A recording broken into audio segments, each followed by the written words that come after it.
Hello, I'm Casey Aiken, and this is 21 This Week. Coming up next, while COVID cases decline, COVID vaccine distributions stumble. General Assembly considers expanding mail-in balloting and drop-off ballot boxes. County authorizes solar farms in ag reserve, and should beer and wine be sold in Maryland grocery stores? Our panel of insiders will give you the story behind the story. We are joined by education activist Cynthia Rubenstein and Secretary of the Maryland Republican Central Committee, Mark Uncapher. Stay tuned for these stories and more on the next 21 This Week.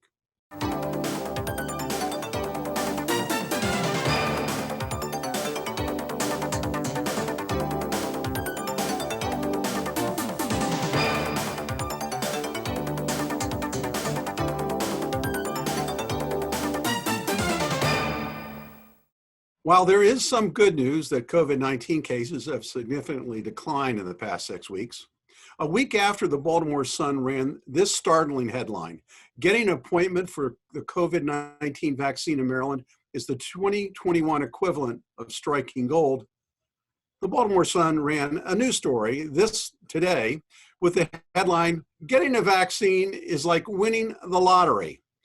Despite the lack of creativity from the editors of the Sun, the story is depressingly accurate.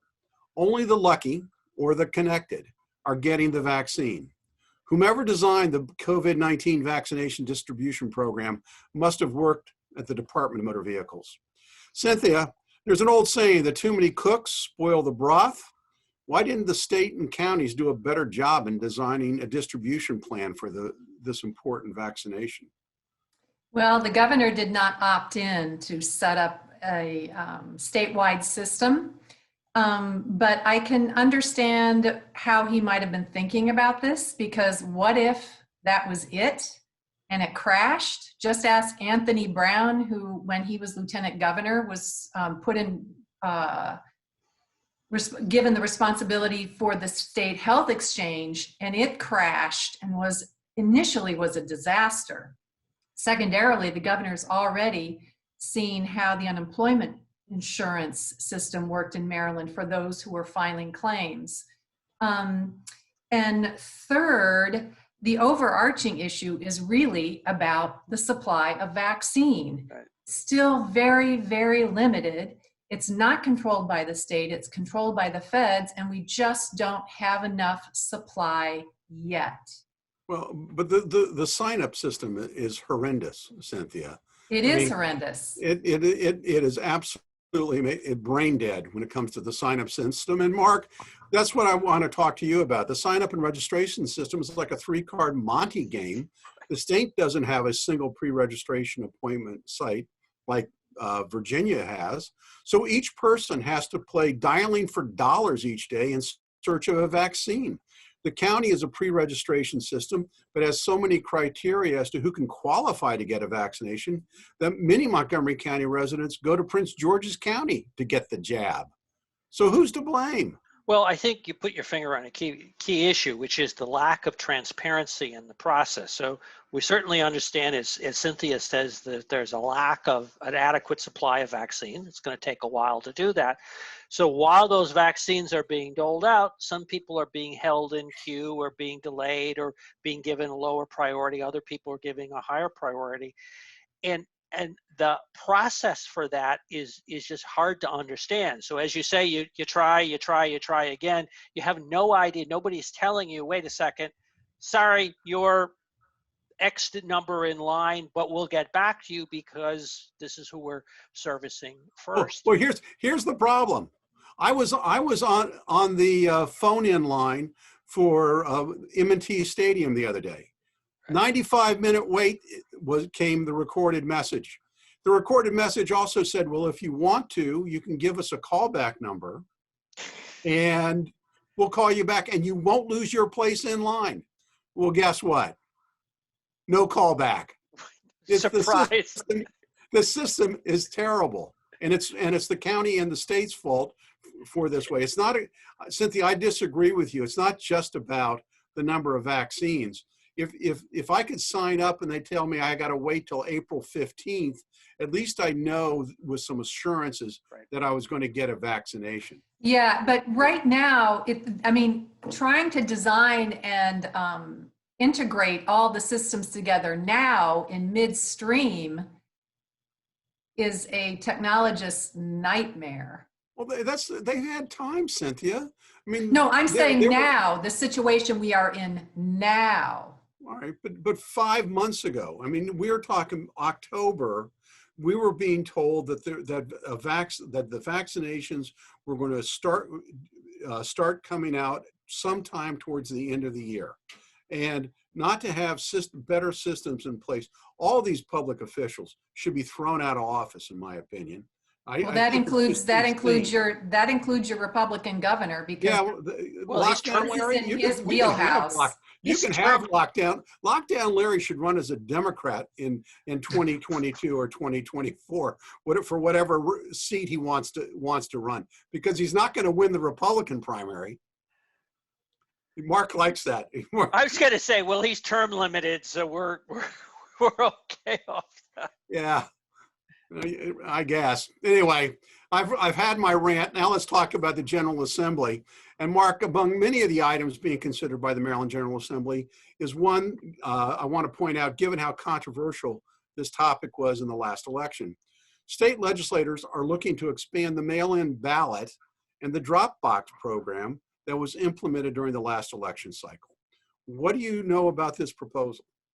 I think one of the real concerns about it is there are a variety of ways to do it. So some states have allowed for what is called ballot harvesting, where third parties go and get the ballots, and that can be a problem. The other issue is that lots of people are held on the board of election rolls well after they've moved, well after they've stopped voting. I can, personal knowledge can say my son keeps get information from the Board of Elections. It arrives even though he's moved to Colorado years ago.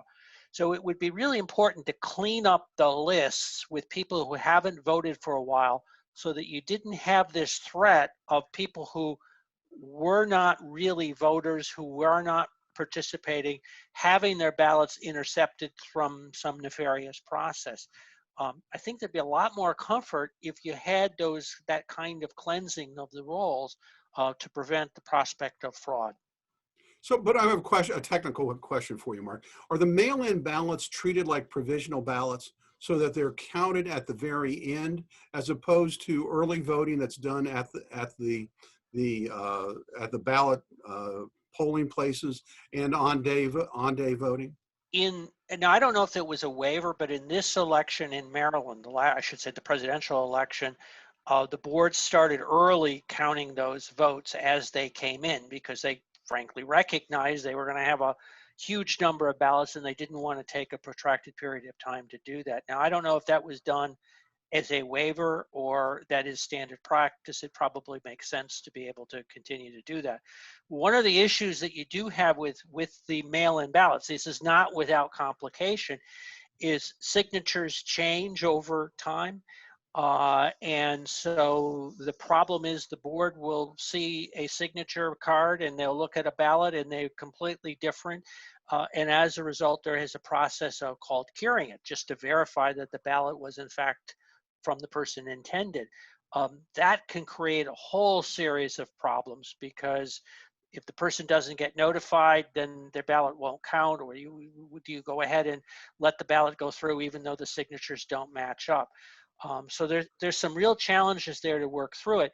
If you begin counting earlier, then you're in a better position to be able to go through a process of verifying that the signatures are okay. That's why, in some respects, voting in person, you at least have a better assurance that those kinds of problems won't take place. Cynthia, there are other states, Georgia in particular, which had its own controversy with mail-in balloting, and they're considering proposals requiring boosting of identification rules for mail-in voters, requiring absentee ballot drop boxes to be located inside polling places, and outlawing early voting on Sundays. Are these ideas that should be considered? No. Maryland voters had the experience in the primary and the general election of ease of voting, 1 million Maryland voters dropped ballots into ballot boxes. 50% of Maryland voters requested mail-in ballots. You cannot put this genie back in the bottle. And Maryland voters are asking for that continued ease of voting. And the movement now is to build on the success of the last election, and to, in addition, something that's new in Maryland is to improve the ballot access for students as well as members of the military. Members of the military would be able to apply for or register to vote online. So the movement in Maryland is to improve on the experience of 2020 and to It's not just keep the access and improve access. The integrity of the election. We need to have some regulations in place to make sure the election. But we had no serious problems in Maryland. That we know of. You don't trust Jim Shattuck? Well, but that's actually, don't put it on Jim Shattuck. I mean, the issue is there are ways in which the process can be circumvented. That's why there are controls. There are issues with, again, doing this signature verification as I described. So, as you go down this road, you got to think through some of the challenges that will need to be addressed. But I did not hear serious problems about massive numbers of people needing to have their ballots cured. In other states, it was a much bigger Not in problem. Maryland. No, I understand that, but in other states where there was, and I can't speak to how it was done in Maryland, but where you have systems where you're really looking at signatures. Well, we'll have to wait and see. We got to wrap this up. When we come back from this short break, should beer and wine be sold in grocery stores? And a split decision to allow solar farms in the agricultural reserve. Stay tuned for more of 21 This Week when we come back from this short break. And welcome back. In 2017, the Montgomery County Council passed a resolution declaring a climate emergency. And the new county executive, when he entered in 2018, his team recommended electrifying everything and exclusively use solar and wind. Well, it's taken a little bit of time, but now, this week, the county council voted to allow the development of solar farms to be built in the agricultural reserve.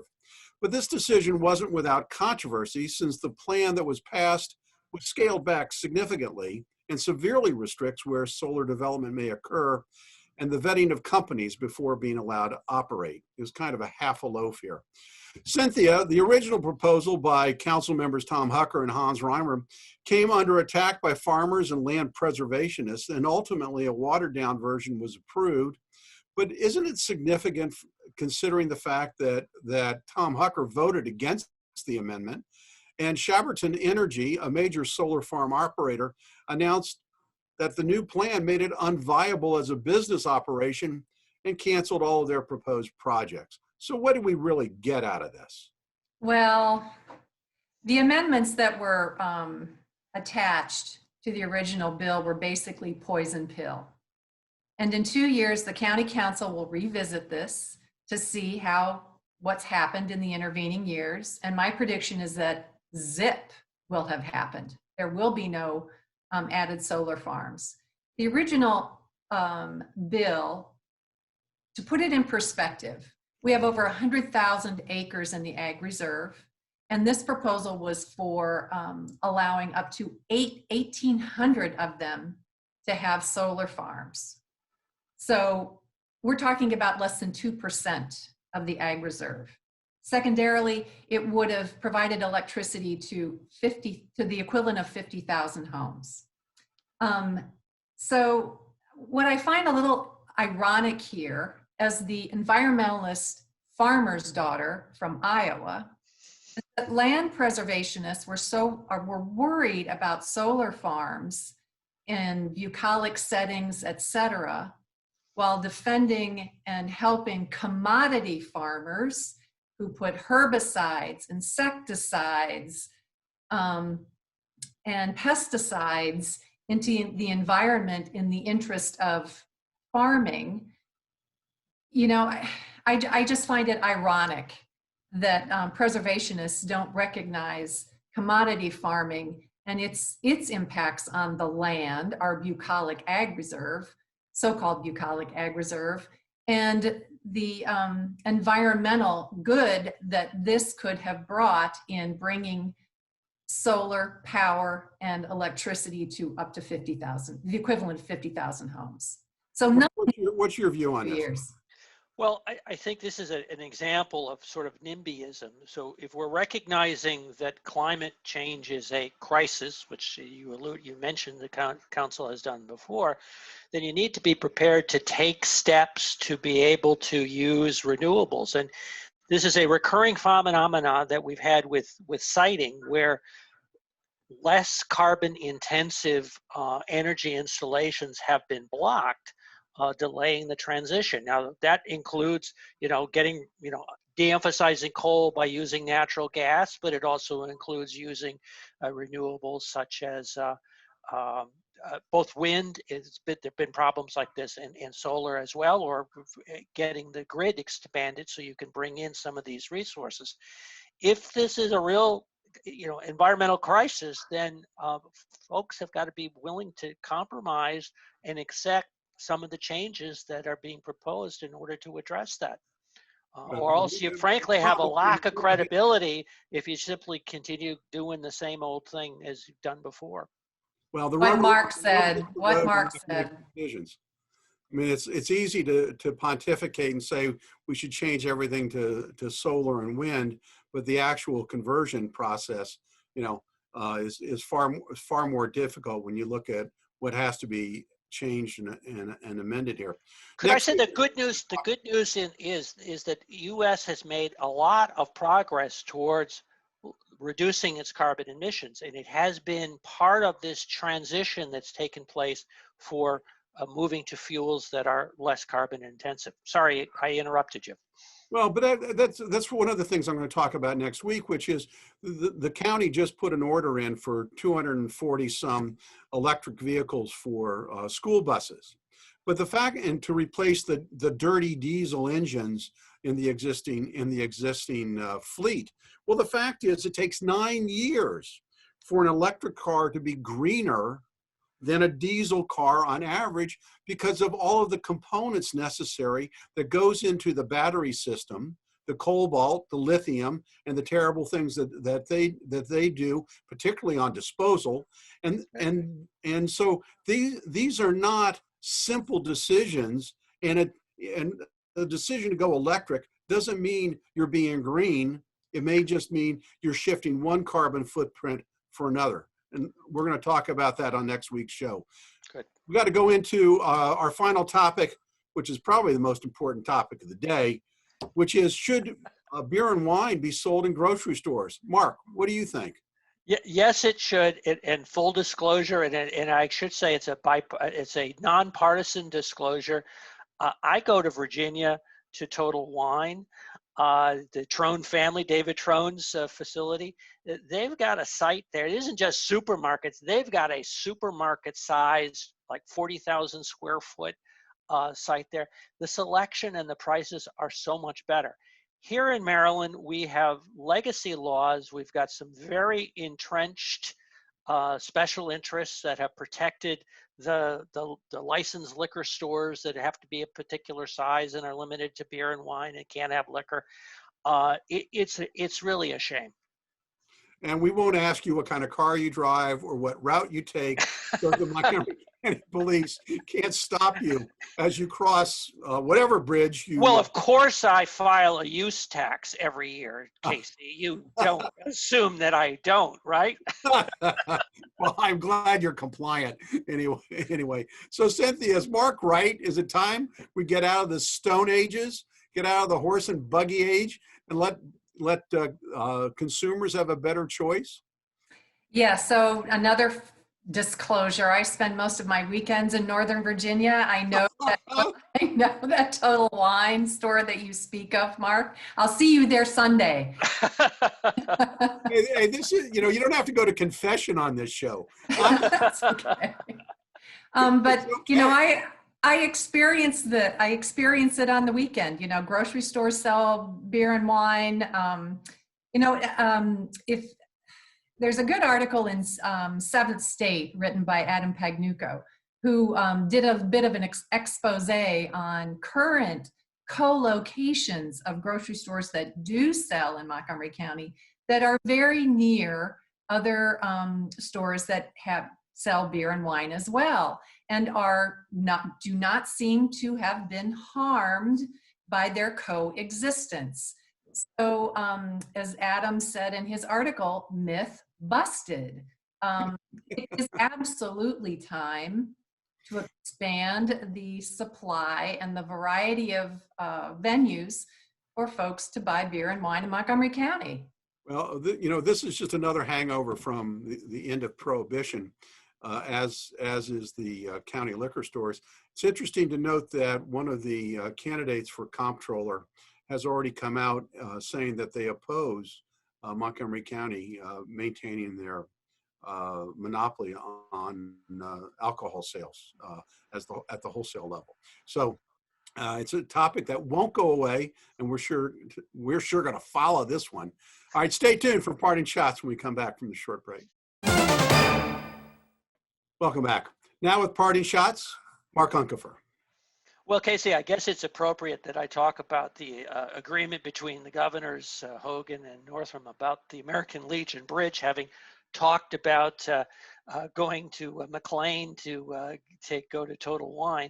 But the good news is the two governors have reached an agreement and done a statement, and it's tied in with the effort in Congress and with the administration to do an infrastructure initiative. And it would really be great for this entire region if one of the projects that got fast-tracked would be this effort to expand the lanes and expand the express lanes that are available on the Virginia side across the American Legion Bridge to 270. I think it'd be a great opportunity for the entire region. Thank you, Mark. Cynthia Rubenstein, your parting shot. Okay, well, one of my bright spots this week was the U.S. Women's National Soccer Team, which won the She Believes Cup. And they have now been undefeated for the last 37 games.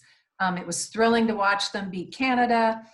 It was really thrilling last night to watch them beat Argentina 6-0.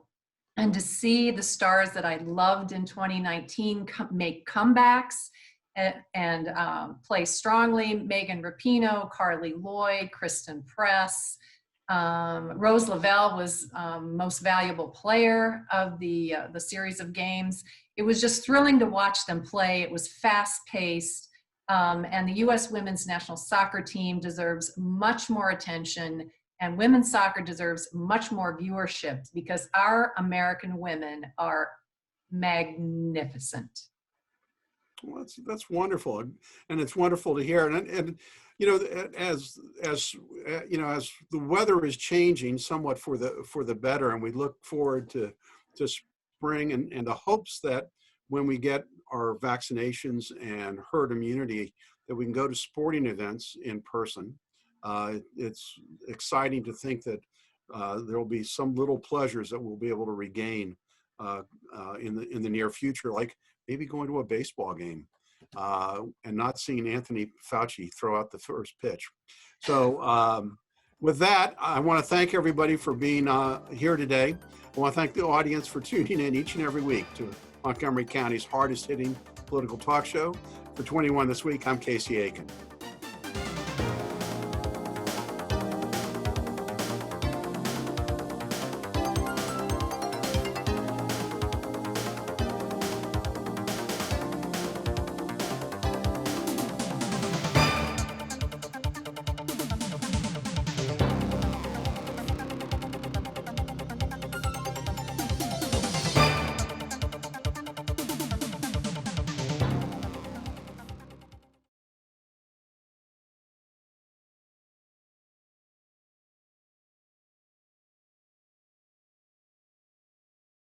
More people live in Montgomery County than in Wyoming, Vermont, North Dakota, and even DC. We are a big county with a lot of stories. Subscribe to our channel and don't miss any of the important news happening in our community.